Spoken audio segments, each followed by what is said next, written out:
Today on Inquirer, several senators welcome the 40 peso hike in Metro Manila minimum wage but say it is not enough. Bangko Sentral ng Pilipinas says inflation may have slowed down again in June. Supreme Court affirms Meralco must issue written notice 48 hours before power disconnections. And Soto is officially listed in the Orlando Magic roster for the NBA Summer League.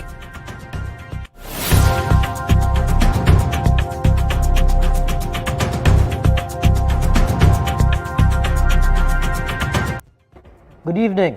Several senators expressed that a 40 peso increase in the daily minimum wage of private sector workers in Metro Manila is a welcome development, but note that it is still not enough. To tell us more, here's Zakarian Sarao reporting live. Zach?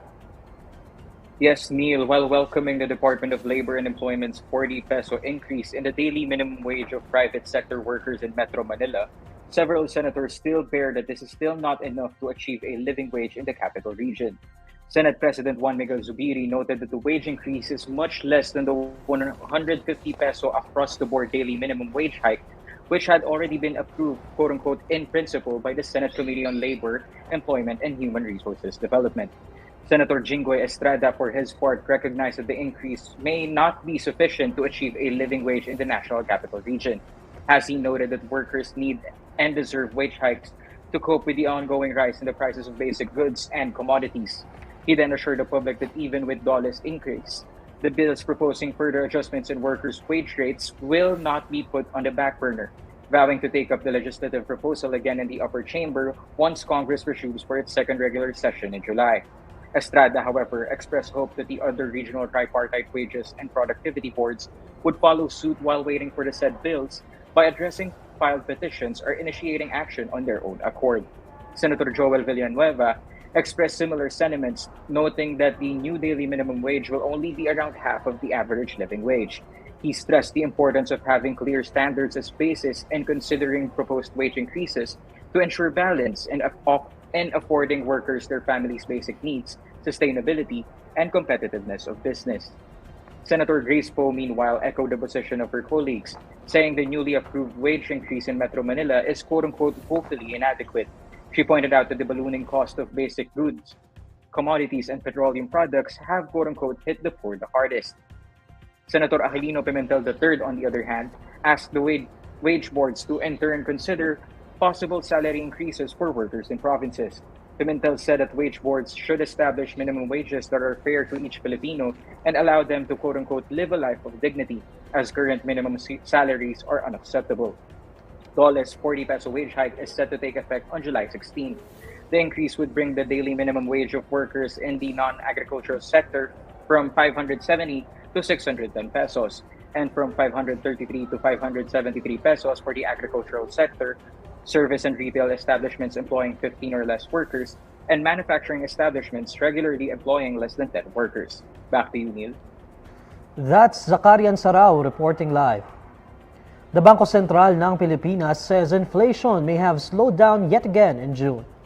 The BSP projects the inflation rate in June to be somewhere in the range of 5.3% to 6.1%. The midpoint of the forecast range is at 5.7%, suggesting that the BSP expects inflation to have eased from 6.1% in May. This may also be the fifth month in a row that inflation eased since the rate of 8.7% in January. BSP says lower prices of meats and fruits as well as the rollback in LPG prices could contribute to downward price pressures during the month. However, higher prices of key food items, the increase of domestic oil prices and electricity rates, and the peso's depreciation are the primary sources of upward price pressures in June. The Philippine Statistics Authority will announce the official readout on July 7. The Supreme Court affirms the verdict that Meralco must first give a written notice of at least 48 hours before cutting an electrical connection. The resolution stems from a petition by Meralco against a decision of the Court of Appeals. The appellate court previously found the electric company guilty of violating Republic Act 7832 or the Anti-Electricity and Electric Transmission Lines and Materials Pilferage Act of 1994. This was because Meralco was cutting off the electricity supply of a consumer without prior notice. Meralco had appealed the CA's decision and elevated the case to the High Court. The High Court, however, ruled against the company and upheld the appellate court. It declared that before Meralco can disconnect the electric supply to a consumer on grounds cited under Section 4A of RA 7832, there must first be prior written notice to the consumer that the electricity line will be disconnected. The High Court says pursuant to due process requirements, a prior written notice must be first given at least 48 hours prior to the disconnection. A fugitive allegedly under the pseudonym Luffy, who was suspected to be part of a crime ring operating a string of robberies in Japan from the Philippines, was arrested on Thursday, according to Japanese media. A media report says Kyoto Imamura was arrested for allegedly ordering one of many robberies reported across Japan. In February, Imamura was deported from the Philippines for violation of the terms and conditions of his visa for being a fugitive, as well as being a risk to the public interest. According to the report, the recent arrest warrant was for orchestrating the robbery of 41 watches amounting to 69 million yen in value from a jewelry shop in Kyoto on May 2 last year. Imamura has already been indicted for theft over a scam. Tokyo police have been investigating Imamura and 3 others who were deported from the Philippines over the robberies across Japan. Imamura allegedly instructed fellow suspects remotely using an encrypted chat application to carry out the crime.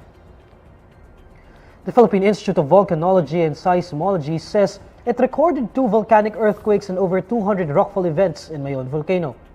State volcanologists logged the 2 volcanic quakes and 284 rockfall events from 5 a.m. of June 29 to 5 a.m. of June 30.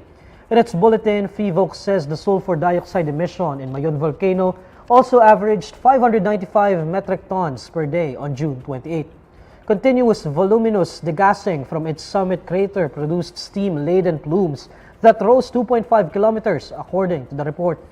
Phivolcs also observed 7 dome collapse pyroclastic density currents that lasted 2 to 3 minutes. Previously, Phivolcs recorded 1 volcanic earthquake and 296 rockfall events with sulfur dioxide flux of 595 metric tons from 5 a.m. of June 28 to 5 a.m. of June 29. Meanwhile, the National Disaster Risk Reduction and Management Council says over 41,000 people have been affected by Mayon's unrest. Mayon Volcano has been under alert level 3 since June 8, with the unrest seen to last for a few months based on the Volcano Monitor's observations. First Lady Liza Araneta Marcos is confident that the proposal of a national alliance of LGBTQIA+ organizations for the creation of a commission or an advisory council for LGBTQIA+ affairs under the office of the president will be granted. In a statement, the Presidential Communications Office says the proposal was made during an LGBT Pride reception where Marcos and his wife met with LGBT Pilipinas. Araneta Marcos told the alliance that she was, quote, sure that the president would create the commission as thanks to the members of the LGBTQIA+ community who campaigned for him during the 2022 elections. Marcos, for his part, did not comment specifically on the proposed commission by the alliance but vowed to help the LGBTQIA+ community in its fight against discrimination. Kai Soto is officially listed in the Orlando Magic roster for the NBA Summer League in Las Vegas. After working out with NBA teams Utah Jazz, New York Knicks, and Dallas Mavericks, it was the Magic who invited Soto to play in the league's preseason tournament. In an Instagram story, the Filipino center shared that he has arrived in Orlando to join the team. Donning the number 70 in his jersey, Soto will play alongside up-and-coming players and veterans under Osceola Magic coach Dylan Murphy, who will serve as head tactician in the summer tilt. Soto will also have a chance to share the floor with this year's 6th and 11th overall picks of the NBA draft, Anthony Black and Jet Howard. The NBA Summer League will run from July 7 to 17.